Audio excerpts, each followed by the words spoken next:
Ginoo, pero diha na ko na fail mga igsunan o sila pa si sister nga sa uba daw na kita sa isinta dili nila ma-fail ang pagkanindot sa kaminyoon sa pagkamagtiayon. Mao po na sa mga igsunan na sa diha nagiwala ang tanang butang sa ako. Diha na ako na-recognize nga ang Dios perti giday kanindot. Imo ra gi isaling tanan sa iya panalangin moabot gyud sa imo. So ngayon dia, we are stewards. No? We embrace a life of service and generosity, putting God first in all things. Mao gid na atong buhaton nga ang tanang mga butang ang atong yung priority ang Ginoo dili ang atong kaugalingon. Kay kung mauna nato ang Ginoo magaigsunan, daghang panalangin nga mabut nato di gyud ta malibog. So as we prioritize God first in all areas, we become part of the great mission to reach the world for Christ. So mo na ini magkaigsunan nga adunay kausaban sa atong kaugalingon. Kay ngano man ato nang ma-prioritize ang tanang area sa atong kinabuhi unsa may ma-prioritize nato ang Ginoo. Mo na nga mahimo tang part sa iyang dako kay nga mission nga aron nato nga ma-reach ang tibuok kalibutan. Mo tong gi-explain ako ganina sa inyo mga kaigsunan nga kung mag-apply ta sa regular and systematic giving, atong i-apply ang principle sa Ginoo nga dili lang day halad lang, dili lang day thanks lang, kundi apil po ang halad.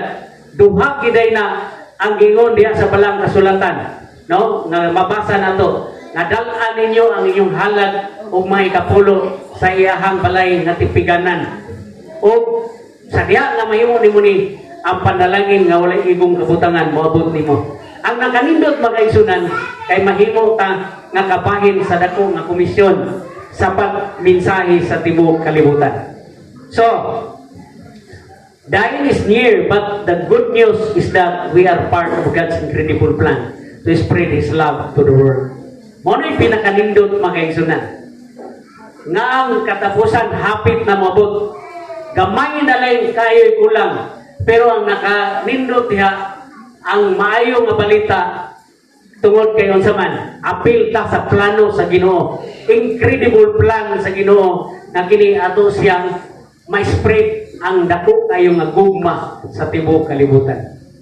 Usay man kay sunan wala ta nakasabot sa prinsipyo, pero karong nasabtan nato mao ni atong magamit. So as we put God first, diyon siya seek His guidance. Muna kung unahon daw nato ang Ginoo atong pangitaon ang iyang mga giya. Unsa man iyang mga giya? Katong atong ingon nga maghambol, magpaubos tong kaugalingon. Unya, unsaban isabbitar nato ang atoang kinabuhi sa iyang kapabuton. Unya, He will use us to bring others to Jesus. Gamiton na itaniya makaisunan, alam po sa pagdala sa uban nato kang Jesucristo. Kung dili na ita mag-usap sa itong kaugalingon, dili na ito naon ang Ginoo, di na ito na siya pangitaon, wala po tayo chance nga makadala nga ito sa uban. Diha sa kang Jesus Christ. So, ang mensahe na ito, nining katapusan, mga kaigsunan, nga ato lang yung i-embrace una ang Diyos. Muna nga kailangan ang Ginoo na aragyod kanunay nato, dili ginato ibulag.